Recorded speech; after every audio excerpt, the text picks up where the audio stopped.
Hello friends, surveyor draftsman எக்ஸாமுக்கான hall ticket எல்லாருக்குமே வந்துருச்சு. அப்ளை பண்ணவங்க எல்லாருக்குமே வந்திருக்கும் அப்படின்னு நினைக்கிறேன். அதை நம்ம டிஎன்பிஎஸ்சி வெப்சைட்டில் போயிட்டு செக் பண்ணி டவுன்லோட் பண்ணிக்கோங்க. நம்மளோட சிவில் தமிழன் அகாடமி அப்படிங்கிற டெலிகிராம் குரூப்லேயும் அந்த லிங்க் அவைலபிளாக இருக்குது. அதையும் நீங்கள் செக் பண்ணி பாருங்கள். ஹால் டிக்கெட்டை இப்போவே நீங்கள் டவுன்லோட் பண்ணி பிரிண்ட் அவுட் எடுத்து சேஃப்டி பண்ணி வச்சுக்கோங்க. எக்ஸாமுக்கு எல்லோரும் ப்ரிப்பேர் பண்ணியிருப்பீங்க அப்படின்னு நம்புகிறேன். நல்லாவே ப்ரிப்பேர் பண்ணியிருப்பீங்க அப்படின்னு நம்புகிறேன். கொஞ்ச நாளாக பார்த்தீங்கன்னா கோர்ட்டில் இந்த கேஸ் போயிட்டுருக்கு. இதை பற்றின டவுட்ஸ் நிறைய பேர் தொடர்ந்து கேட்டுகிட்டே இருந்தீங்க. எக்ஸாம் நடக்குமா நடக்காதா, ஓகேவா, எந்த மாதிரி பிஇ வந்து எலிஜிபிளா, டிப்ளமோ ஹோல்டர்ஸ் வந்து எலிஜிபிளா, இல்லைனா ஐடிஐ மட்டும்தான் எலிஜிபிளா அப்படிங்கிறத நிறைய கொஷின்ஸ் எனக்கு வந்துகிட்டே இருந்தது. இப்போ இதில் ஃபைனல் ஹியரிங்கில் நமக்கு ஜட்ஜ்மெண்ட் வந்திருக்கு. இதுதான் ஃபைனல் அப்படின்னு நமக்கு சொல்ல முடியாது. இதுக்கப்புறமும் இது ஹியரிங் வந்து போகலாம். இதில் என்ன சொல்லியிருக்காங்க, ஓகேவா, இதை பற்றி நம்ம தெளிவாக இந்த வீடியோவில் பார்க்கலாம். யூஸ்வலாக நம்ம இந்த மாதிரி உள்ள வீடியோ வந்து போட மாட்டோம். ஜஸ்ட் சப்ஜெக்ட் ரிலேட்டடாக தான் போடுவோம். இது எதுக்காக அப்படின்னா, நிறைய மெசேஜஸ் கால்ஸ் வந்து கண்டினியூஸாக எனக்கு வந்துகிட்டே இருக்கிறதுனால தான் எல்லாத்துக்குமே இண்டிவிஜுவலாக ரிப்ளை பண்ண முடியாது. ஒரே வீடியோவாக நம்ம சொல்லிடுவோம், அது எல்லாத்துக்குமே தெரியும் அப்படிங்கிறதுனால தான் இந்த வீடியோ. இது என்னோட தனிப்பட்ட கருத்து தான், ஓகேவா. இதில் இருக்கிறத எனக்கு எந்த அளவுக்கு இந்த ஜட்ஜ்மெண்ட் காப்பியில் சொல்லியிருக்காங்களோ, எனக்கு அது எந்த அளவுக்கு புரிஞ்சிருக்கோ அதை தான் நான் உங்களுக்கு வந்து எக்ஸ்பிளைன் பண்ண போகிறேன். இதில் என்ன சொல்லியிருக்காங்க, எக்ஸாம் நடக்குமா நடக்காதா, எப்படி இதை ஃபர்தராக மூவ் பண்ண போகிறாங்க அப்படிங்கிறத நான் உங்களுக்கு சொல்ல போகிறேன். இதில் ஏதாவது தவறுதலாக சொல்லியிருந்தாலோ, இல்லை உங்களுக்கு இதை விட அதிகமாக தெரிஞ்சிருந்தாலோ அதை நீங்கள் கமெண்ட்டில் தெரிவிக்கலாம். இது முழுக்க முழுக்க என்னோட கருத்து தான். இதில் நம்ம எந்த ஸ்டூடெண்ட்டையும் சப்போர்ட் பண்ணியோ இல்லை எந்த ஸ்டூடெண்ட்டையும் நம்ம தாழ்வாகவும் இதில் பேச போகிறது கிடையாது. ஓகே, இதில் என்ன கொடுத்துருக்காங்களோ அதை மட்டும் தான் சொல்ல போகிறோம். எல்லாருமே ஒரு வேலைக்காக தான், ஒரு கவர்மெண்ட் வேலைக்காக தான் படிச்சுட்ருக்கோம். அதனால் இதில் யாரையுமே குறை சொல்கிறதுக்கான அவசியமும் இல்லை. நீங்களும் கமெண்ட்டில் யாரையும் திட்டுறதோ, யாருக்கும் சப்போர்ட் பண்ணி பேசுகிறதோ அந்த மாதிரி எதுவுமே பேச வேண்டாம், ஓகேவா. ஜஸ்ட்டு நம்ம ஒரு தகவலை உங்களுக்கு வந்து ஷேர் பண்ணுறோம். அதை ஒரு இன்ஃபர்மேஷனாக மட்டும் பாருங்கள். நீங்கள் நான் தான் பெருசு, நீங்கள் தான் பெருசு அப்படிங்கிறத பார்க்காதீங்க. ஏன்னா இதை பற்றின வீடியோ போட்டாலே நிறைய கமெண்ட்ஸ் வந்து ரொம்ப நெகட்டிவாக வருது. ஒருத்தர் இன்னொருத்தரை பற்றி பேசுகிறது, ஓகேவா, அவங்கள ஒரு நெகட்டிவாக பேசுகிறது, ரொம்ப மரியாதை இல்லாமல் பேசுகிறது, இந்த மாதிரிலாம் பண்ணுறீங்க. அது நமக்கு தேவையில்லை, ஓகேவா. எல்லாருமே கஷ்டப்பட்டு படித்து பாஸ் பண்ணணும். நம்மளோட ஃபேமிலியை, நம்மளை ஒரு தரத்துக்கு உயர்த்தணும் அப்படிங்கிற ஒரு நோக்கத்தோடு தான் படிச்சுட்டு எக்ஸாம் எழுதிட்டு இருக்கோம். எல்லாருமே கஷ்டப்பட்டுட்டு தான் இருக்கோம். அப்படிங்கும்போது இங்கே யாரும் யாரை பற்றியும் தப்பாக சொல்லி எதுவுமே நடக்க போகிறது கிடையாது. முடிஞ்சால் சப்போர்ட் பண்ணுங்கள், ஒருத்தர் இன்னொருத்தருக்கு சப்போர்ட் பண்ணுங்கள், ஓகேவா. முடியலையா விட்டுருங்க. அடுத்தவங்கள நம்மளை குறை சொல்லி நமக்கு எதுவுமே கிடைக்க போகிறது கிடையாது, ஓகேவா. இப்போ இதில் கொடுத்துருக்கத எனக்கு எந்த அளவுக்கு புரிஞ்சிருக்கோ அதை தான் நான் உங்களுக்கு சொல்ல போகிறேன். இதில் ஏதாவது தவறுதல் இருந்தாலோ, இல்லை இதை பற்றின வேறு ஏதாவது உங்களுக்கு அடிஷ்னலாக டீட்டெயில்ஸ் தெரியும் அப்படின்னாலோ நீங்கள் தாராளமாக கமெண்ட்டில் சொல்லலாம், ஓகேவா. இப்போ இதில் ஃபைனலாக நமக்கு என்ன சொல்லியிருக்காங்க அப்படிங்கிறத மட்டும் பார்த்தாலே போதும். இது கோர்ட் வந்து என்ன முடிவு எடுத்திருக்காங்க அப்படின்னு பார்த்தீங்கன்னா, இந்த எக்ஸாம் டேட் ஆல்ரெடி அனௌன்ஸ் பண்ணியாச்சு. நமக்கு சொன்ன மாதிரி ஜனவரி மந்த்து 19ஆம் தேதி எக்ஸாம் இருக்குது. அதே மாதிரி சர்வேயர் கம் அசிஸ்டன்ட் டிராஃப்ட்மேன் அப்படிங்கிற எக்ஸாம் 17ஆம் தேதி 2வது மாதம் இருக்குது, சரியா.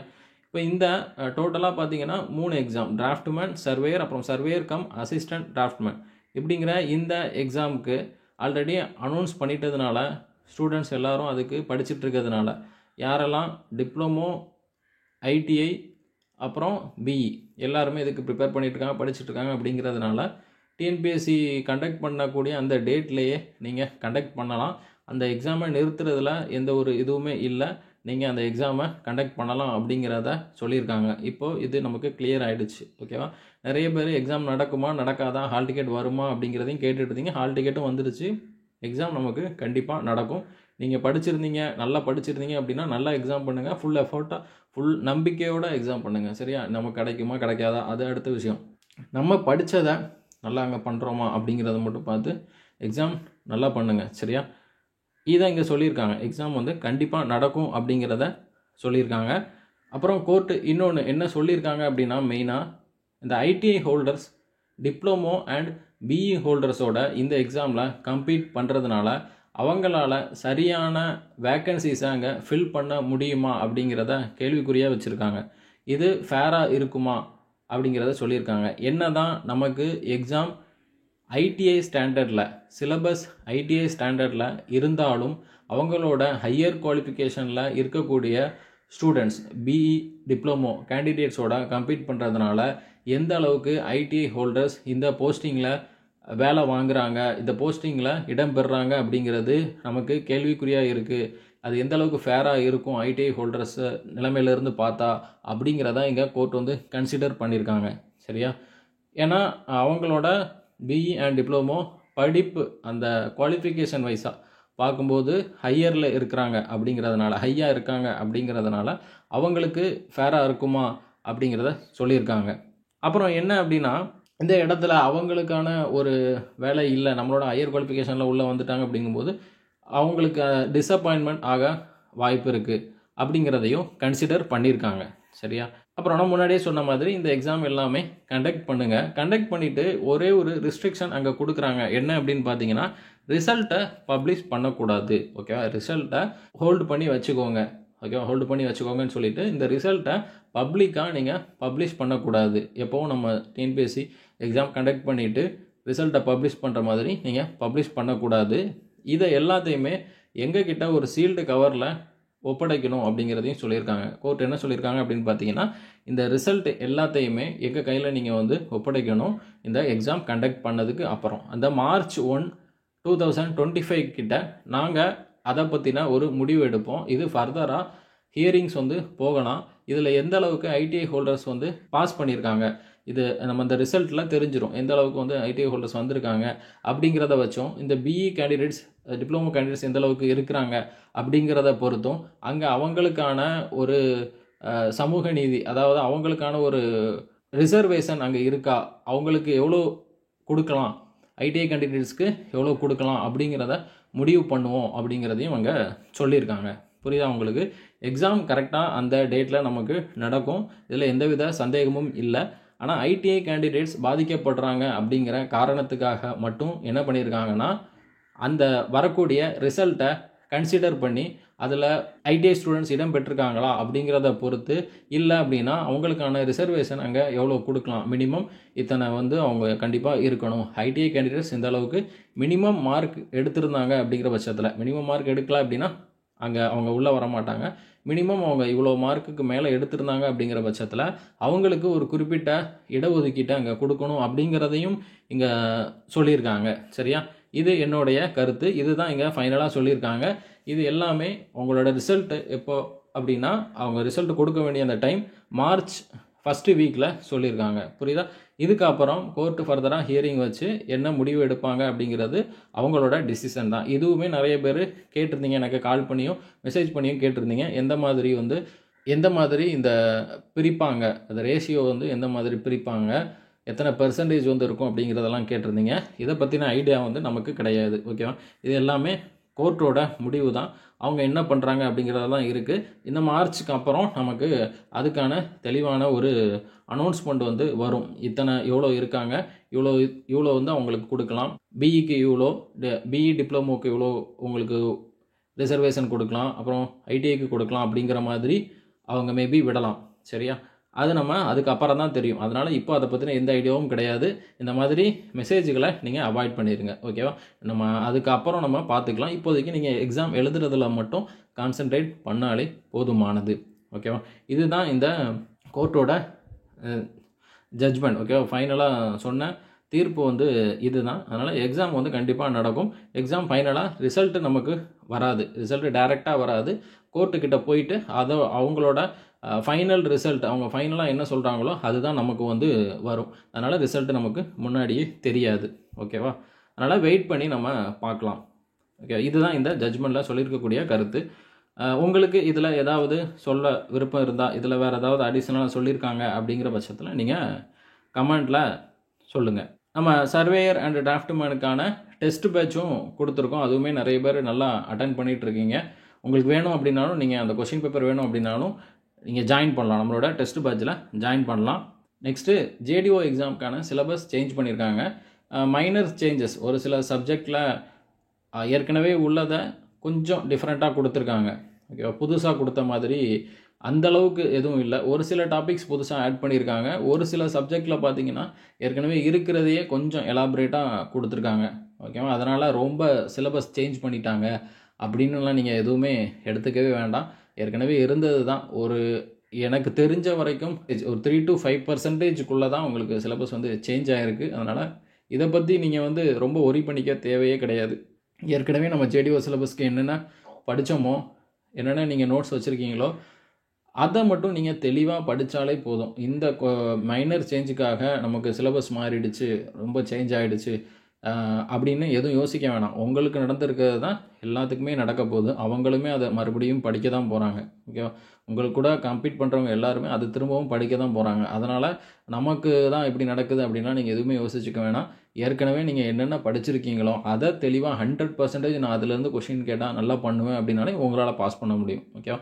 ஏற்கனவே நீங்கள் படித்ததையே நான் என்ன கொஷின் கேட்டாலும் என்னால் ஆன்சர் பண்ண முடியும், அதில் நான் கேர்லெஸ் மிஸ்டேக் பண்ண மாட்டேன், அதில் நான் தெளிவாக இருக்கேன் அப்படிங்கிற பட்சத்தில் உங்களால் கண்டிப்பாக பாஸ் பண்ண முடியும். இந்த சின்ன சின்ன சேஞ்சஸ்க்கு நீங்கள் வருத்தப்பட வேண்டிய அவசியமே கிடையாது. ஓகேவா? இந்த நியூ சிலபஸுமே நம்ம அடுத்து வரக்கூடிய டேஸில் கவர் பண்ணுவோம். நியூ டாபிக்ஸ் எல்லாத்தையுமே நம்ம கவர் பண்ணுவோம். ஏற்கனவே நம்ம வந்து போட்டிருந்ததை அந்த வீடியோவை நீங்கள் பார்த்தாலே ஒரு சில நியூ டாபிக்ஸ் வந்து கவர் ஆகும். இப்போ எக்ஸாம்பிளுக்கு பார்த்தீங்கன்னா உங்களுக்கு இப்போ எசென்ட்ரிக்கலி லோடட் காலம் இதெல்லாம் பார்த்தோம்னா ஏற்கனவே அதே தான் கொஞ்சம் அந்த டைட்டிலெல்லாம் மாற்றி வந்து கொடுத்துருக்காங்க. ஓகேவா? கம்பைன்டு ஸ்ட்ரெஸ்ஸஸ் இன் காலம் அது பார்ப்போம். ஓகேவா? இது எல்லாமே அதே தான், அதை தான் திரும்ப வேர்டிங்ஸை மட்டும் மாற்றி கொடுத்துருக்காங்க. அப்போ நம்ம ஏற்கனவே பார்த்தது தான் நீங்கள் படிக்க போகிறீங்க. இந்த மாதிரி ஒரு சின்ன சின்ன சேஞ்சஸ் தான் இருக்குது. அதனால் தெளிவாக படிங்க. ஏற்கனவே படித்ததே நல்லா தெளிவாக படித்து நல்லா எக்ஸாமுக்கு வந்து ரெடி ஆகுங்க. சரியா? அப்புறம் ஜேடிஓவுக்கான டெஸ்ட் பேட்ச் இதுதான் எனக்கு கண்டினியூஸாக மெசேஜும் கால் வந்துகிட்டே இருக்குது. நெக்ஸ்ட்டு பேட்ச் நம்ம 25 எக்ஸாமுக்கான ஜேடிஓ எக்ஸாம் அப்புறம் ஏஇ எக்ஸாமுக்கான டெஸ்ட் பேட்ச் வீடியோ கிளாஸ் வந்து எப்போ கண்டக்ட் பண்ணிங்க அப்படிங்கிறத கண்டினியூஸாக மெசேஜ் வந்துகிட்டே இருக்குது. நம்ம இந்த சர்வேயர் எக்ஸாமுக்காக தான் என்ன பண்ணிகிட்ருக்கோம், வெயிட் பண்ணிகிட்ருக்கோம். ஓகேவா? நிறைய பேர் இந்த சர்வேயர் எக்ஸாமுக்காக ப்ரிப்பேர் பண்ணிகிட்ருக்கீங்க. அவங்கெல்லாம் என்ன சொல்கிறாங்க அப்படின்னா நம்ம சர்வேயர் எக்ஸாம் முடிஞ்சதுக்கப்புறம் ஜேடிஓக்கு வந்து கான்சென்ட்ரேட் பண்ணலாம் அப்படிங்கிறதுனால தான் என்ன பண்ணுறோம் அப்படின்னா சர்வேயர் எக்ஸாமுக்கு அப்புறம் பேட்ச் வந்து கண்டக்ட் பண்ணுறதா சொல்லியிருக்கோம். ஒரு சில பேர் வந்து பேட்ச் எப்போன்னு கேட்டுகிட்டே இருக்கிறதுனால இதை நான் வந்து தெளிவாக சொல்லிக்கிறேன். நம்ம ஜனவரி 19க்கு அப்புறம் உங்களுக்கு ஜேடிஓ டெஸ்ட்டு, அதாவது video class plus test batch நம்ம முன்னாடி கண்டக்ட் பண்ண மாதிரி உங்களுக்கு பேட்ச் வந்து ஸ்டார்ட் ஆகும். ஏஇக்கும் நிறைய பேர் டெய்லி டெஸ்ட்டு இந்த மாதிரி கேட்டுட்ருக்கீங்க, daily test scheduled test batch கேட்டுட்ருக்கீங்க. ஏஇக்கு இப்போதைக்கு நம்ம ஷெட்யூல் டெஸ்ட் பேட்ச் எதுவும் பிளான் பண்ணல. ஏன்னா அதில் ஒரு சில வீடியோ கிளாஸஸ் வந்து பெண்டிங் இருக்குது. நம்ம டெஸ்ட் பேட்ச் மட்டும் வேணும்னா கொடுக்கலாம். ஆனால் வீடியோ கிளாஸ் வந்து நம்மளோட ஆப்பில் செக் பண்ணி பார்த்தீங்கன்னா இருக்கும். 799க்கு 6 month வேலிடிட்டியில் உங்களுக்கு ஏஇ கிளாஸ் வந்து கொடுத்துருப்பேன். அதையுமே நீங்கள் செக் பண்ணி பாருங்கள். அதில் உங்களுக்கு 10 மாடல் டெஸ்ட்டு கொஷின்ஸ் இருக்கும். யூனிட் வைஸாக 3 ஃபுல் டெஸ்ட்டு இருக்கும். ஓகே, அந்த ஏஇ வீடியோஸ் கிளாஸோட சேர்த்தே இருக்கும். அது பார்த்தீங்கன்னா உங்களுக்கு தெரியும். நம்மளோட ஆப் லிங்க்கும் கோர்ஸ் லிங்க்கும் நம்மளோட டிஸ்கிரிப்ஷனில் கொடுக்குறேன். அதை கிளிக் பண்ணி நீங்கள் செக் பண்ணி பாருங்கள். ஓகேவா? இண்டிவிஜுவலாக என்னென்ன சப்ஜெக்ட் வேணுமோ அதுவுமே நம்மளோட ஆப்பில் இருக்குது. அதையும் நீங்கள் செக் பண்ணி பார்க்கலாம். இப்போ நம்ம ஜேடிஓக்கான பேட்ச் ஜனவரி 19க்கு மேலே நான் அந்த ஷெடியூல் வந்து ரெடி பண்ணிவிட்டு உங்களுக்கு நான் சொல்கிறேன். அதிலே உங்களுக்கு JDO video class plus test batch, notes, material எல்லாமே வந்துடும். அது போக நம்ம அடிஷ்னலாக என்ன கொடுத்துட்ருக்கோம் அப்படின்னு பார்த்தீங்கன்னா ஜிஎஸ் டெஸ்ட்டுமே கொடுத்துட்ருக்கோம். வீக்லி 100 கொஷின் ஜிஎஸ் டெஸ்ட்டு கொடுத்துட்ருக்கோம். அதுக்கான என்ன படிக்கணும் அப்படிங்கிற அந்த டாபிக்ஸ் வந்து கொடுத்துருவோம். அந்த டாபிக்ஸ்லேருந்து வீக்லி உங்களுக்கு 100 கொஷின் டெஸ்ட் இருக்கும். சரியா? இந்த மாதிரி நம்ம கொண்டு போயிட்டுருக்கோம். ஏஇக்கு ஒன்லி டெஸ்ட் பேட்ச் கொடுக்கலாம். நீங்கள் நம்ம கோர்ஸை வீடியோ கோர்ஸை அதெல்லாம் கம்ப்ளீட் பண்ணுங்கள். அதில் ஒரு சில போர்ஷன்ஸ் வந்து பெண்டிங் இருக்குது. ஏஇயில் ஒரு சில போர்ஷன்ஸ் வந்து நமக்கு பெண்டிங் இருக்கிறதுனால அதை scheduled video class plus test பேட்சாக கொடுக்க முடியாது. வீடியோ வேணும் அப்படின்னா நீங்கள் ஒரு 95% நம்ம வந்து ஆப்பில் கம்ப்ளீட் பண்ணியிருப்போம். அதை கவர் பண்ணுங்கள். டெஸ்ட் பேட்ச் மட்டும் நம்ம தனியாக பேட்ச் வந்து கண்டக்ட் பண்ணலாம். ஷெடியூல்டு பேட்சாக கண்டக்ட் பண்ணலாம். ஜேடிஓக்கான பேட்ச்சு நமக்கு இனிமேல் நான் ஸ்டார்ட் பண்ணுவேன். ஷெடியூல் எல்லாமே ரெடி பண்ணிவிட்டு உங்களுக்கு நான் அப்டேட் பண்ணுறேன். அதுவும் உங்களுக்கு யூடியூப்பில் அப்டேட் பண்ணுறேன். ஆக்டிவாக இருங்க. ஓகேவா? நம்ம போடக்கூடிய வீடியோவை கண்டினியூவாக பார்த்தீங்க அப்படின்னா உங்களுக்கு அதுக்கான அப்டேட் வந்து தெரியும். சிலபஸ் என்னென்ன சேஞ்ச் ஆகிருக்கு, என்னென்ன படிக்கணும் அப்படிங்கிறதையும் கேட்டிருக்காங்க ஒரு சில பேர். அந்த சிலபஸில் என்னென்ன சேஞ்சஸ் இருக்குது அப்படிங்கிறதையும் நம்ம இன்னொரு வீடியோவில் தெளிவாக பார்க்கலாம். சிலபஸில் ஏற்கனவே இருந்த சிலபஸ்லேருந்து இப்போ என்னென்ன வேரி ஆகுது அப்படிங்கிறத நம்ம தெளிவாக டீட்டெயிலாக பார்க்கலாம். ஜிஎஸ் சிலபஸும் சேஞ்ச் பண்ணியிருக்காங்க. ஜிஎஸ் சிலபஸ்லேயும் பெரிய மாற்றம் எதுவுமே கிடையாது. கரண்ட் அஃபேர்ஸ் இல்லைன்னு நினைக்கிறேன். கரண்ட் அஃபேர்ஸ் மட்டும் எடுத்துகிட்டு ஏற்கனவே உள்ள அந்த யூனிட்டை என்ன பண்ணியிருக்காங்க, மெர்ஜ் பண்ணியிருக்காங்க. தமிழ்நாடு தனியாக கொடுத்துருந்ததை தமிழ்நாடு எக்கனாமி இதெல்லாம் நம்ம தனித்தனியாக பார்ப்போம். யூனிட் 8, 9 அப்படி தனித்தனியாக பார்ப்போம். இது எல்லாமே என்ன பண்ணியிருக்காங்க, ஒரே இதில் கொடுத்து எக்கனாமி அப்படின்னா அதிலே எல்லாமே வந்துடும், தமிழ்நாடு எக்கனாமி அதில் வந்துடும் அப்படிங்கிற மாதிரி மெர்ஜ் பண்ணியிருக்காங்க, யூனிட்டை ரெடியூஸ் பண்ணியிருக்காங்க. ஓகேவா? அதனால் அதில் மேஜர் சேஞ்சஸ் எதுவுமே கிடையாது. ஏற்கனவே உள்ள ஜிஎஸ் நீங்கள் என்னென்ன படிச்சிருந்தீங்களோ அதையே நல்லா திரும்ப மறுபடியும் படிச்சுக்கோங்க. அதுதான் உங்களுக்கு கேட்க போகிறாங்க. ஓகேவா? டெக்னிக்கலும் இதே தான், ஏற்கனவே உள்ளதை தெளிவாக படித்தாலே போதும். புதுசை தேடி தேடி போகாதீங்க. நிறைய பேர் அப்படி தான் பண்ணுறீங்க. ஒரு சின்ன சின்ன டாபிக்ஸ் வந்து புதுசாக ஆட் பண்ணியிருக்காங்கன்னா, இப்போ எக்ஸாம்பிளுக்கு வந்து இப்போ டைல்ஸ் அப்படிங்கிற ஒரு டாபிக் வந்து புதுசாக ஆட் பண்ணியிருக்காங்கன்னு வச்சுக்கோங்க. இப்போ என்ன பண்ணுவீங்க, நிறைய பேர் இந்த டைல்ஸ் எங்கெங்கே கிடைக்குது அப்படிங்கிறத தேடி தேடி போவீங்க. அதில் ஒரு கொஷின் கேட்கலாம், கேட்காமையும் போகலாம். சரியா? அதிலிருந்து கொஷின் வர்றது ரேர். நான் அதை தான் சொல்கிறேன், ஏற்கனவே உள்ள டாபிக்ஸை தெளிவாக படிங்க. இந்த டைல்ஸ் அப்படிங்கிற டாப்பிக்கை நம்ம தேடி தேடி போனோம், இந்த புக்கில் இருக்கா அந்த புக்கில் இருக்கா அப்புறம் நெட்டில் கலெக்ட் பண்ணி இந்த மாதிரி தேடுறதை விட்டுட்டு ஏற்கனவே படித்ததை நல்லா படிங்க. டைல்ஸ் ஏதாவது ஒரு புக்கில் இருந்ததுன்னா அதை மட்டும் பார்த்துக்கோங்க. ரொம்ப நாங்கள் தேடி போகணுன்னு அவசியம் இல்லை. அதுலேருந்து கொஷின் வந்தால் நீங்கள் அட்டன் பண்ணலாம். கொஷின் வரல அப்படிங்கிற பட்சத்தில் நீங்கள் படித்த அந்த டைமிங் எல்லாமே வேஸ்ட் தான். அதுக்கு என்ன பண்ணலாம், நீங்கள் ஏற்கனவே படித்ததை நல்லா தெளிவாக படிச்சுக்கலாம். ஓகேவா? அந்த டைமை இதில் நீங்கள் யூஸ் பண்ணலாம். நம்ம படித்ததே இங்கே தப்பு பண்ணுறோம் அப்படிங்கும்போது புதுசாக தேடி போகிறதுல எந்த அர்த்தமும் கிடையாது. படித்ததை தெளிவாக படித்து கேர்லெஸ் மிஸ்டேக் இல்லாமல் 100% இப்போ ஒரு சப்ஜெக்ட் படிக்கிறீங்க. இப்போ எக்ஸாம்பிளுக்கு சர்வேயிங்கில் இப்போ லெவலிங் கேட்குறாங்க அப்படின்னா, லெவலிங்கில் ஒரு 5 கொஷின் கேட்குறாங்களா, இப்போ அந்த 5 கொஷினில் நம்ம 5 out of 5 வந்து நம்ம ஸ்கோர் பண்ணுற மாதிரி நீங்கள் எய்ம் பண்ணுங்கள். ஓகேவா? இப்போ லெஸ்ஸாக இம்பார்ட்டண்ட்டாக இருக்கிற டாபிக் ஒரு கொஷின் தான் கேட்பாங்கன்னா அதுக்கு போட்டு நம்ம டைம் வேஸ்ட் பண்ணுறதுக்கு இந்த லெவலிங் டாப்பிக்கை நம்ம நல்லா படிச்சுட்டு அதில் நிறைய ஸ்கோர் பண்ணுறது பெட்டர். ஓகேவா? இந்த மாதிரி படிங்க. எது அதிகமாக வெயிட்டேஜ் இருக்கோ அது நல்லா கான்சன்ட்ரேட் பண்ணி படிங்க. ஏற்கனவே நீங்கள் அதெல்லாம் நல்லா படிச்சிட்டிங்கன்னா புது டாப்பிக்கை படிங்க. நீங்கள் எதுவுமே படிக்காமல் புதுசாக மாறிட்டே இருக்காங்க. நீங்கள் படிக்க வேணாம் அப்படின்னு சொல்லலை. ஏற்கனவே உள்ளதே நம்ம மிஸ்டேக் பண்ணுறோம் அப்படிங்கிற பட்சத்தில் புதுசாக கொஞ்சம் தேடி போய் அலையாமல் இருந்தாலே போதும். அதாவது கொஞ்சம் மீடியமாக படிச்சுட்டு ஏற்கனவே இருந்ததை நல்லா படிங்க. சரியா? இதுக்காக தான் இந்த வீடியோ. இதில் இந்த கேஸ் பற்றி உங்களுக்கு எல்லாமே தெரிஞ்சிருக்கும், கிளாரிஃபிகேஷன் கிடச்சிருக்கும் அப்படின்னு நம்புகிறேன். நெக்ஸ்ட் பேட்ச்சு நம்ம Jan 19, 20க்கு அப்புறம் நான் உங்களுக்கு அதை பற்றின அப்டேட் சொல்கிறேன். மேபி அது Februaryயில் ஸ்டார்ட் பண்ணுற மாதிரி இருக்கலாம். ஷெடியூல் ரெடி பண்ணிவிட்டு நான் உங்களுக்கு யூடியூப்பில் அப்டேட் பண்ணுறேன். நம்மளோட சிவில் தமிழன் அகாடமி டெலிகிராம் குரூப்லேயும் உங்களுக்கு அதுக்கான அப்டேட் வந்து வரும். குரூப்பில் ஜாயின் பண்ணாதவங்க நம்ம யூடியூப் சேனலோட மெயின் பேஜில் போனீங்க அப்படின்னா அதில் டெலிகிராம் லிங்க், இன்ஸ்டாகிராம் லிங்க் எல்லாமே கொடுத்துருப்போம். அதில் போய்ட்டு நீங்கள் டெலிகிராம் குரூப்பில் ஜாயின் பண்ணிக்கலாம். ஓகே ஃப்ரெண்ட்ஸ், நெக்ஸ்ட் வீடியோவில் பார்க்கலாம். சர்வேயர் எக்ஸாம் நல்லா பண்ணுங்கள். சர்வேயர் டிராஃப்ட்மேன் எக்ஸாம் நல்ல ஒரு கான்ஃபிடென்ட்டோட பண்ணுங்கள். கடைசி கொஷின் போடுற வரைக்கும் உங்களுக்கு அந்த ஃபுல் எஃபோர்ட்டோட போடுங்க. அசால்ட்டாக கொஷினை ரீட் பண்ணிவிட்டு அந்த மாதிரி எதுவுமே பண்ணாதீங்க. எல்லா கொஷினும் ஈஸியாக இருக்குது அப்படிங்கிற மைண்ட் செட்லேயே போடாதீங்க. எல்லா கொஷினும் கடைசி நிமிஷம் வரைக்கும் ஃபுல் கான்சன்ட்ரேஷனோட ஆன்சர் பண்ணுங்கள். கேர்லெஸ் மிஸ்டேக் வந்து பண்ண வேணாம். கொஷினை 1க்கு 2 தடவை ரீட் பண்ணி ஆன்சர் பண்ணுங்கள். ஓகேவா? எக்ஸாம் நல்லா பண்ணுங்கள். All the best. Thank you friends.